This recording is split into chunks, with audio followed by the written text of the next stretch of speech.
नमस्कार मुलांनो, या आधीच्या व्हिडिओमध्ये आपण करणी म्हणजे काय, करणींची कोटी कशास म्हणतात, करणी सजातीय करणी म्हणजे काय आणि करणींची बेरीज, वजाबाकी, गुणाकार आणि भागाकार इत्यादींचा अभ्यास केलेला आहे। आजच्या व्हिडिओमध्ये आपण सराव संच 2.3 मधील काही उदाहरणे बघणार आहोत। प्रश्न पहिला आहे, पुढील करणींच्या कोटी सांगा। त्यातलं पहिलं उदाहरण आहे 7 चे घनमूळ, म्हणजे कर्णिस्थ चिन्हात 7 आहेत आणि इथं त्याचं घनमूळ आहे। तुम्हाला माहिती आहे कर्णिस्थ संख्या ए त्याचं n मूळ लिहायचं असेल तर आपण लिहितो a चे n मूळ, म्हणजे ह्याची कोटी होते कोटी बरोबर n, जितकं मूळ असेल तितकं त्याची कोटी असते। त्यामुळे हे तिसरे मूळ आहे, म्हणजे ह्याची करणीची कोटी 3 आहे। त्याचप्रमाणे दुसरं उदाहरण आहे 5 गुणिले कर्णिस्थ 12। या ठिकाणी बघा, आता हे 5 ह्याचा सहगुणक आहे आणि हे वर्गमुळात 12 आहे, म्हणजे ह्याची कोटी या ठिकाणी 2 आहे, कोटी बरोबर 2। तिसरं उदाहरण आहे चौथ्या मुळात 10, या वर्गमुळाच्या चिन्हात 10 आहेत आणि इथं करणीच्या जागेवर 4 हा आकडा लिहिलेला आहे, त्यामुळे याची कोटी 4 असणार आहे। चौथं उदाहरण आहे वर्गमुळात 39, वर्गमूळ म्हणजे दुसरे मूळ, म्हणजे या ठिकाणी काही नाहीये, म्हणजे ह्याची कोटी 2 आहे, म्हणून कोटी बरोबर 2। पाचवा आहे घनमुळात 18, घनमूळ आहे म्हणजे याची कोटी 3 आहे, या ठिकाणी 3 हा आहे आकडा घनमूळ म्हणजे, म्हणून कोटी बरोबर 3। प्रश्न दुसरा, या ठिकाणी बघा इथं सहगुणक आहे, तो मोठ्या अक्षरात लिहिलेला असतो आणि जी करणी असते, करणीची कोटी असते ती इथं कोपऱ्यामध्ये छोट्या अक्षरामध्ये लिहिलेली असते। प्रश्न दुसरा आहे, पुढीलपैकी कोणत्या संख्या करणी आहेत ते सांगा। पहिले उदाहरण आहे कर्णिस्थ 51 कोटी 3। या ठिकाणी 51 ही धनपरिमेय संख्या आहे, शिवाय हे 51चं घनमूळ हे काय आहे, अपरिमेय संख्या आहे, त्यामुळे हे करणी आहे असं आपण हिला म्हणणार आहोत। कर्णिस्थ 16 कोटी 4, 16चं जर आपण चौथं मूळ काढलं तर ते 2 येणार आहे, कारण 2चा चौथा घात आणि त्याचं चौथं मूळ बरोबर 2 असते, मग त्यामुळं 16चं चौथं मूळ 2 आहे, त्यामुळे ही संख्या करणी नाही, कारण याचं आपल्याला चौथं मूळ काढता येतं।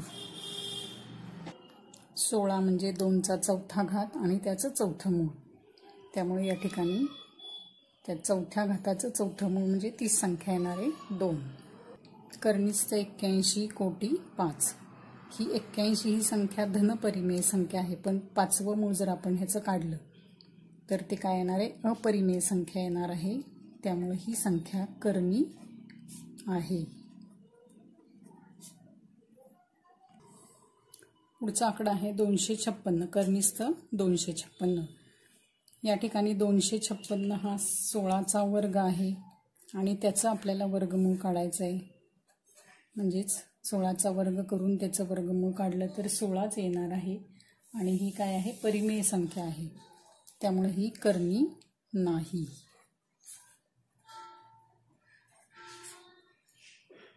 कर्णिस्थ 64 कोटी 3, 64 म्हणजे आपण 4चा घन मांडू शकतो आणि त्याचं घनमूळ काढायचं आहे, म्हणजे या ठिकाणी 4 येणार आहे आणि 4 ही परिमेय संख्या आहे, त्यामुळे ही काय आहे, करणी नाही।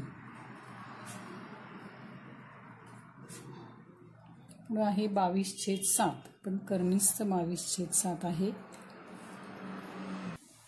या ठिकाणी 22/7 ही अपरिमेय संख्या आहे, त्याचं वर्गमूळ काढला पण तर ते सुद्धा काय येणार आहे, अपरिमेय संख्या येणार आहे, त्यामुळे ही करणी आहे। प्रश्न तिसरा आहे सजातीय व विजातीय करणींच्या जोड्या ओळखा। कर्णिस्थ 52 आणि 5 गुणिले कर्णिस्थ 13। या ठिकाणी कर्णिस्थ 52 मी ह्या 13 गुणिले 4 असं लिहू शकते याची अवयव पाडून, आणि 5 कर्णिस्थ 13। 2चं या ठिकाणी आपण वर्गमूळ काढलं, 4चं वर्गमूळ काढलं ते येईल 2 येईल, 2 कर्निस्थ 13 येतील आणि हे 5 कर्निस्थ 13 येतील। या दोन्ही करणींची कोटी समान आहे। या ठिकाणी ह्याची कोटी 2 आहे तर कोटी 2 आहे। कर्निस्थ संख्या समान आहेत त्यामुळे ह्या सजातीय करणी आहेत। कोटी समान असेल, कर्निस्थ संख्या समान असेल तर त्यांना आपण सजातीय करणी असं म्हणतो। त्यानुसार ह्या दोन्ही सजातीय करणी आहेत। तर या करणीला आपण मिश्र रूप देऊया। कर्निस्थ 68 म्हणजे कर्निस्थ 68 मी 4 गुणिले 17 या अवयवांच्या स्वरूपात मांडते। 4चं वर्गमूळ काढलं ते येईल 2 गुणिले कर्निस्थ 17। मग ही 2 गुणिले कर्निस्थ 17 आहे आणि ही 5 गुणिले कर्निस्थ 3। या ठिकाणी बघा कर्निस्थ संख्या भिन्न आहेत। कोटी जरी समान असली तरी कर्निस्थ संख्या भिन्न आहेत त्यामुळे ह्या दोन्ही विजातीय करणी आहेत।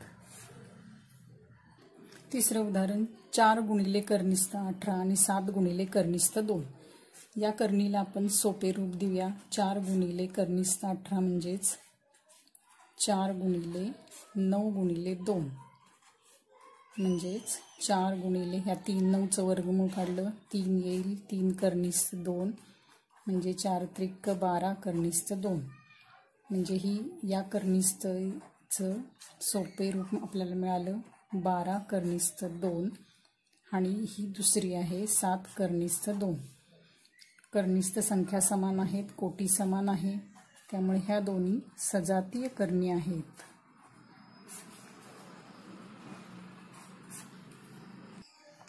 पुढचं उदाहरण आहे 19 गुणिले कर्निस्थ 12 आणि 6 कर्निस्थ 3। आता 19 गुणिले कर्निस्थ 12 या ठिकाणी 12 म्हणजे 4 गुणिले 3 अवयव स्वरूपात येतील। 4चं वर्गमूळ निघेल 2 म्हणजे 19 गुणिले 2 कर्निस्थ 3 म्हणजेच 38 कर्निस्थ 3 म्हणजे ह्या करणीचं सोपं रूप असं होईल 38 कर्निस्थ 3 ही आहे 6 कर्निस्थ 3। कर्निस्थ संख्या समान आहेत परंतु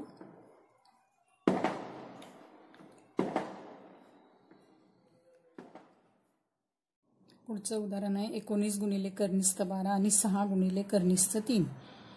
19 गुणिले कर्निस्थ 12ची फोड करूया 4 गुणिले 3। 4चं वर्गमूळ निघेल 2 म्हणजेच 19 गुणिले 2 कर्निस्थ 3 म्हणजेच 38 कर्निस्थ 3 म्हणजे याचं सोपं रूप आलं 38 कर्निस्थ 3 ही आहे 6 कर्निस्थ 3। कर्निस्थ संख्या समान आहे, कोटी समान आहे त्यामुळे ही सजातीय करणी आहे। 5वं उदाहरण आहे 5 गुणिले कर्निस्थ 22 आणि 7 गुणिले कर्निस्थ 33। या ठिकाणी बघा 22ची आपल्याला काही फोड करता येणार नाही। 11 गुणिले 2 जरी असली तरी सुद्धा कुठल्याही संख्येचं आपल्याला वर्गमूळ काढता येणार नाही त्यामुळे ह्याचं सोपं रूप हेच आहे। कर्निस्थ संख्या भिन्न आहेत त्यामुळे ही विजातीय करणी आहे। 6वं उदाहरण आहे 5 गुणिले कर्निस्थ 5 आणि कर्निस्थ 75। 5 कर्निस्थ 5 75ची 25 गुणिले 3 हे अवयव पाडले तर 5चं वर्गमूळ काढलं 25चं वर्गमूळ काढलं तर येईल 5 गुणिले कर्निस्थ 3 म्हणजे हे 5 कर्निस्थ 5 आहेत आणि हे 5 कर्निस्थ 3 आहेत। कोटी कर्निस्थ संख्या भिन्न आहेत त्यामुळे ही विजातीय करणी आहे। प्रश्न 4 आहे खालील करणींना सोपे रूप द्या। त्यातला पहिला आकडा कर्निस्थ 27। 27ची फोड मी 9 गुणिले 3 याप्रमाणे करते। 9चं वर्गमूळ काढला आपण 9चं वर्गमूळ निघेल 3 कर्निस्थ 3 त्यामुळे याचं सोपं रूप येणार आहे 3 कर्निस्थ 3। इथे तुम्ही अजून एक पायरी वाढवली तरी चालेल। कर्निस्थ 9 गुणिले कर्निस्थ 3 आणि कर्निस्थ 9चं वर्गमूळ 3 येणार आहे। पुढचं आहे कर्निस्थ 50। 50ची फोड केली 25 गुणिले 2 25चं वर्गमूळ 5 येईल 5 कर्निस्थ 2।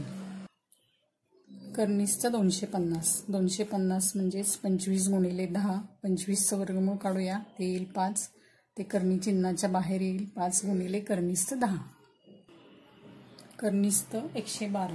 कर्निस्थ 112ची फोड मी केली 16 गुणिले 7। 16चं वर्गमूळ आपल्याला या ठिकाणी काढता येते त्यामुळे मी 16 आणि 7 हे अवयव घेतलेले आहेत। 16चं वर्गमूळ निघेल 4 आणि 4 कर्निस्थ 7। 5वं आहे कर्निस्थ 168। 168चे 2 अवयव घ्या. 4 गुणिले 42, 4चं वर्गमूळ निघेल 2, 2 कर्णीस्थ 42 हे या करणीचं सोपे रूप असणार आहे. पुढचा प्रश्न 5वा प्रश्न आहे, पुढील संख्यांमधील लहान मोठेपणा ठरवा. पहिला आहे 7 गुणिले कर्णीस्थ 2 आणि 5 गुणिले कर्णीस्थ 3. आता या ठिकाणी कर्णीस्थ संख्या भिन्न आहेत. प्रथम आपण काय करूया, हे करणीचं सोपं रूप आहे ते आपण म्हणजेच ही मिश्र करणी आहे ते आपण शुद्ध करणीमध्ये याचं रूपांतर करून घेऊया. म्हणजेच हे 7 आहेत. 7 जर मी वर्गमुळात च्या चिन्हात घेतले, करणी चिन्हात घेतले तर ते होतील 7चा वर्ग गुणिले 2 म्हणजे 7चा वर्ग म्हणजेच 49 गुणिले 2 आणि 49 गुणिले 2 म्हणजेच कर्णीस्थ 98. आता 5 कर्णीस्थ 3, 5 करणी चिन्हामध्ये घेतले, 5चा वर्ग होईल. हा वर्गच का करतोय आपण या ठिकाणी, कारण ह्या करणीची कोटी 2 आहे त्यामुळे 5चा वर्ग इथं घेणार आहोत. 5चा वर्ग गुणिले 3 म्हणजेच 25 गुणिले 3 म्हणजे कर्णीस्थ 75. आता ह्या दोघांची तुलना करूया आपण. 98 हे 75 पेक्षा मोठे आहेत म्हणजेच कर्णीस्थ 98 सुद्धा 75 कर्णीस्थ 75 पेक्षा मोठे असणार आहेत. आणि कर्णीस्थ 98 म्हणजेच काय आहेत, 7 कर्णीस्थ 2 आणि 75 म्हणजेच 5 कर्णीस्थ 3 म्हणजेच 7 कर्णीस्थ 2 ही संख्या मोठी आहे 5 कर्णीस्थ 3 पेक्षा. म्हणजे या पद्धतीने आपण या दोन करणींचा आपण काय केलं आहे, त्यांच्यामधील लहान मोठेपणा ठरवलेला आहे. प्रथम यांचं आपण काय केलं, अशा स्वरूपामध्ये रूपांतर करून घेतलं, करणीच्या चिन्हामध्ये रूपांतर करून घेतलं आणि त्यांच्यातील लहान मोठेपणा ठरवलेला आहे.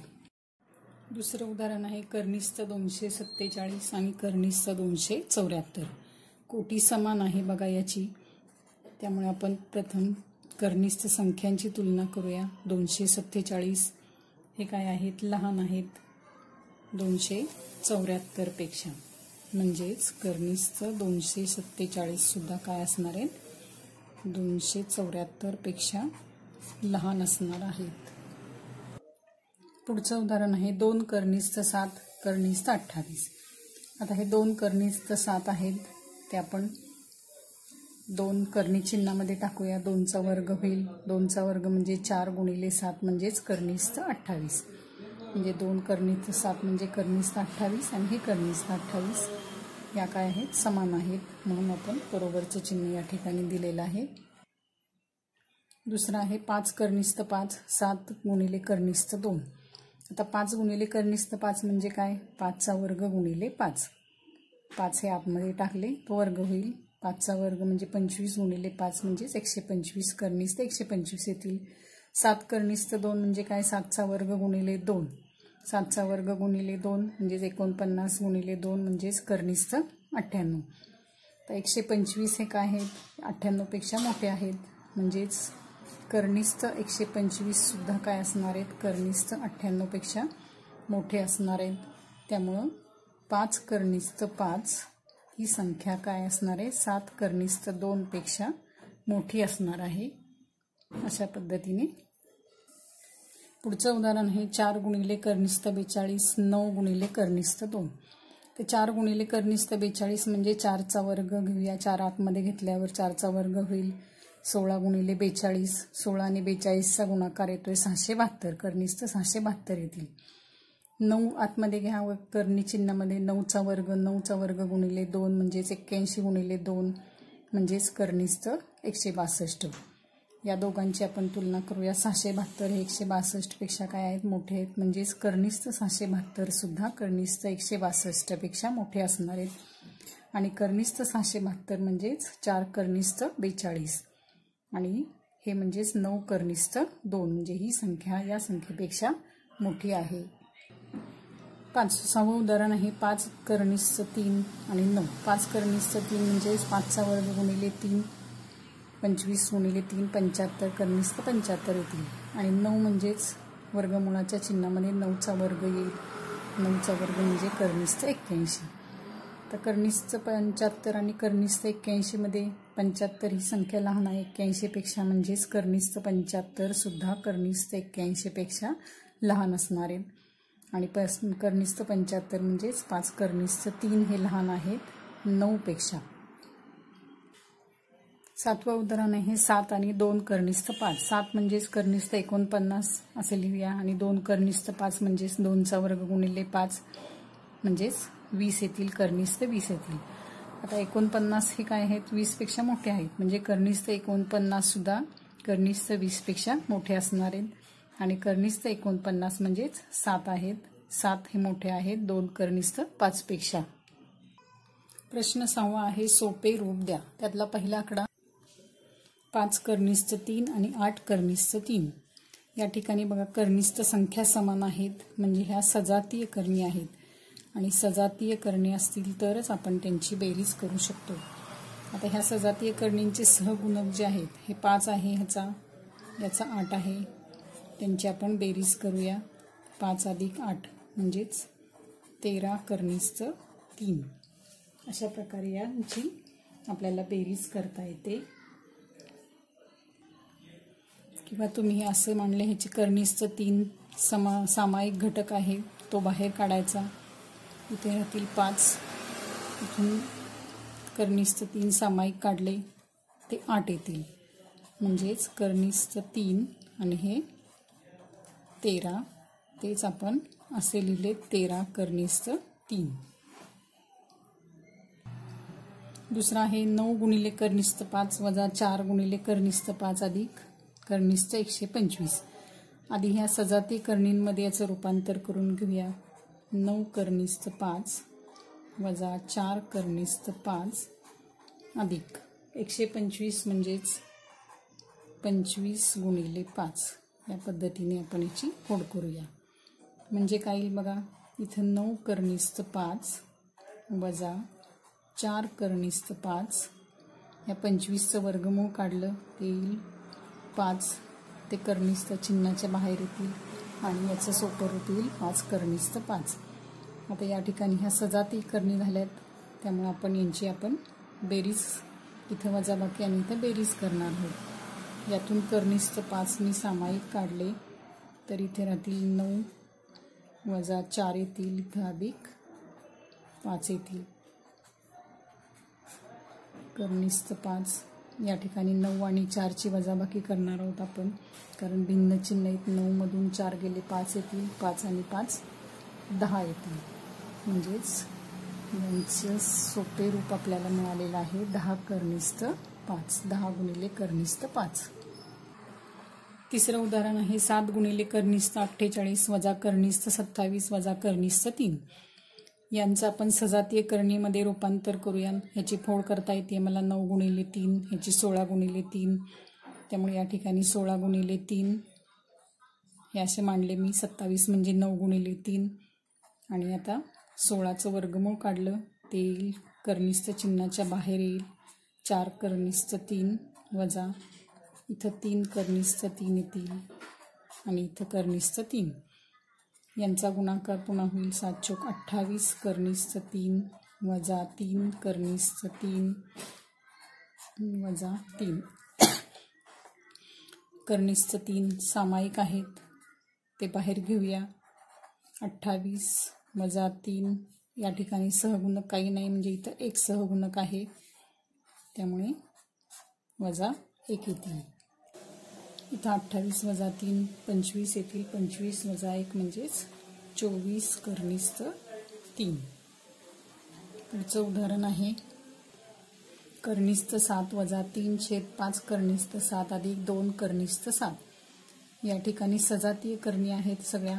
इथं कर्निस्थ 7चा सहगुणक 1 आहे त्यामुळे 1 वजा 3/5 अधिक 2 हे सहगुणक आपण घेतले आणि कर्निस्थ 7 सामायिक आहे ते कंसाच्या बाहेर लिहिले मी. याचा सहगुणक 1 याचा सहगुणक 3/5 याचा सहगुणक 2 आणि कर्निस्थ 7 कंसाच्या बाहेर घेतले. हे 1 आणि 2 म्हणजेच 3 वजा 3/5 कर्निस्थ 7. 5 लसावी घेऊया. 5 त्रिक 15 वजा 3 कर्निस्थ 7. 15 वजा 3 म्हणजेच 12 येतील. 12/5 गुणिले कर्निस्थ 7. प्रश्न 7वा आहे, गुणाकार करा व सोप्या रूपात लिहा. पहिला आकडा 3 गुणिले कर्निस्थ 12 गुणिले कर्निस्थ 18 म्हणजेच 3 गुणिले कर्निस्थ 12 गुणिले 18. या ठिकाणी मी 3 गुणिले 12ची फोड केली, 4 गुणिले 3, 18ची फोड केली, 9 गुणिले 2. या 4चं वर्गमूळ काढता येते, 9चं वर्गमूळ काढता येते, ते काढूया आपण. 4चं वर्गमूळ 2 येईल, या 9चं वर्गमूळ 3 येईल, कर्निस्थ चिन्हामध्ये राहतील. 3 गुणिले 2, हे 3 आणि हे 2 राहतील. आता यांचा गुणाकार येईल. 3 त्रिक 9 दुने 18 कर्निस्थ 6. या पद्धतीने आपण इथं गुणाकार केलेला आहे. इथं 12ची फोड करताना 6 गुणिले 2 सुद्धा फोड होते, परंतु यातल्या 6चं वर्गमूळ नाही आपल्याला काढता येत, परंतु 4 गुणिले 3 ही जर अशी फोड केली 12ची तर ह्या 4चं वर्गमूळ आपण काढू शकणार आहे. त्यामुळे या ठिकाणी 4 गुणिले 3 अशी मी 12ची फोड केली आहे. 18ची सुद्धा फोड करताना 9 आणि 2 यांचाच गुणाकार आपण इथं घेतलेला आहे. दुसरं उदाहरण आहे 3 गुणिले कर्निस्थ 12 गुणिले 7 गुणिले कर्निस्थ 15. गुणाकार करताना कर्णी चिन्हाच्या बाहेर ज्या संख्या आहेत त्यांचा गुणाकार आणि कर्निस्थ संख्यांचा गुणाकार अशा पद्धतीने घ्यायचा आहे. 3 गुणिले 7 आणि 12ची फोड करूया आपण. 4 गुणिले 3 आणि 15ची फोड करूया 5 गुणिले 3. आता या ठिकाणी बघा 7 त्रिक 21 येतील, हे 4 आहेत, हे 3 गुणिले 3 9 येतील, गुणिले 5 येतील आणि ह्या दोघांचं वर्गमूळ आपण काढू शकतोय. काय येईल? 21 गुणिले 4चं वर्गमूळ 2 येणार आहे आणि 9चं वर्गमूळ 3 येईल, ते वर्गमूळाच्या चिन्हाच्या बाहेर येईल, गुणिले कर्निस्थ 5 आणि 21 गुणिले 2 गुणिले 3 21 गुणिले 2 गुणिले 3 येतील 126 कर्निस्थ 5. तिसरं उदाहरण आहे 3 गुणिले कर्निस्थ 8 गुणिले 5 म्हणजेच 3 गुणिले कर्निस्थ चिन्हामध्ये 8 गुणिले 5 म्हणजेच 3 गुणिले, या ठिकाणी आपण 8ची फोड करूया. 4 गुणिले 2 गुणिले 5 आणि 4चं वर्गमूळ निघेल. या ठिकाणी 4चं वर्गमूळ 2 येईल आणि ह्या दोघांचा गुणाकार 5 गुणिले 2 म्हणजे 6 कर्निस्थ 10. अशा पद्धतीने याचा गुणाकार आलेला आहे. पुढचं 4थं उदाहरण काय बघा. पुढचं उदाहरण आहे 5 कर्निस्थ 8 गुणिले 2 कर्निस्थ 8. कर्निस्थ चिन्हाच्या बाहेर असलेल्या संख्यांचा गुणाकार येईल 5 गुणिले 2 आणि कर्निस्थ 8 गुणिले कर्निस्थ 8. 5 गुणिले 2 कर्निस्थ 8 आणि कर्निस्थ 8 यांचा गुणाकार येईल, त्याचं वर्गमूळ येईल 8 म्हणजेच 5 गुणिले 2 गुणिले 8. 5 गुणिले 2 10 येतील, 10 8 80 येतील, यांचा गुणाकार येईल कर्निस्थ नुसते 80. प्रश्न 8वा आहे भागाकार करा. त्यातलं पहिलं उदाहरण आहे कर्निस्थ 98 भागिले कर्निस्थ 2. कर्निस्थ 98 भागिले कर्निस्थ 2 एकाच कर्णी चिन्हामध्ये लिहूया. कर्निस्थ 98 भागिले 2. 98ला जर 2ने भागले तर 49 येतील आणि 49चं वर्गमूळ येणार आहे 7. दुसरा आकडा आहे, पुढचा आहे कर्निस्थ 125 भागिले कर्निस्थ 50. म्हणजेच कर्निस्थ 125 भागिले 50 एकाच कर्णी चिन्हामध्ये लिहूया. 125ची मी फोड केली, 5 गुणिले 25. 50ची केली 2 गुणिले 25. 25ला 25 जातील आणि फक्त 5/2 शिल्लक राहतील. कर्निस्थ 5/2 असा भागाकार येईल. पुढचं उदाहरण आहे कर्निस्थ 54 भागिले कर्निस्थ 27. म्हणजे 54 भागिले 27.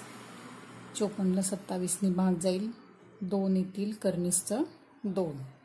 चौथा आकडा आहे कर्निस्थ 310 भागिले कर्निस्थ 5.